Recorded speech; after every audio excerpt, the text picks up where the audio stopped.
Hi Askiyets! So part 2 tayo ngayon ng kwentong Taco Bell series natin. So binida ko na sa inyo nung part 1 yung masasarap na mga pagkain, pero ang favorite ko talaga doon ay yung chalupa na hindi ko nabanggit at saka yung potato fiesta. Yun talaga yung gusto ko. Grabe yung potato fiesta na yan. Grabe yung history niya sa akin dahil dyan sa panindang yan, namura ako ng customer. Yes, ang dami ko ng experience na nagalit sa akin ng customer at namura ako ng customer talaga.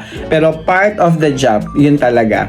So, shoutout lang po kay Sir Eric, kay Ma'am Ruth, hello Ma'am Ruth, kay Bebe Jazz, hello, kay Lara, hello, sa lahat ng mga nakikatrabaho ko, hello, kung mapanood nyo to, isa kang team member sa Taco Bell, comment down below. Pero grabe yung hindi ko makakalimutan experience doon. Isa na dito ay yung nahiwa ako, ayan o, nahiwa ako, dinala ko ni Ma'am Ruth sa labor, sa QMMC, tapos after nun, kinabukasan, tinrain na ako kagad sa cashier. So natuto ako mag-POS doon sa cashier, natuto akong maging kahera. At dahil doon, natuto lang ako. Ayun na, masaya yung mga experience namin sa Taco Bell.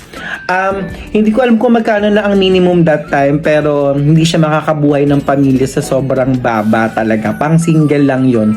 Pang single lang at walang pamilya. Dapat magkaroon ka ng mas mataas na position.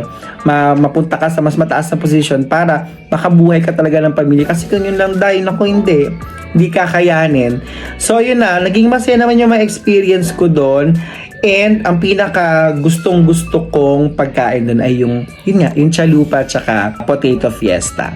Pinagbuti ko naman ng trabaho ko kay Taco Bell. Kaya nga, as far as I remember, nakakuha ako ng jacket kay Taco Bell. Kasi kapag zero variance ka sa kahera, kapag as cashier, kapag zero variance ka, wala kang short or wala kang over doon sa pera mo, pag binilang yan, meron kayong tara-tara kung ilang beses mo na yun nangyari sa'yo, kung na-perfect mo yung ganon. Tapos, mamimili ka ng merchandise, pwedeng sombrero, pwedeng damit, pwedeng jacket pa. Yung jacket yung pinili ko para meron ako remembrance kay Taco Bell. So, sa lahat po ng, hindi ako na-qualify kay Pizza Hut, kaya kay Taco Bell ako napunta.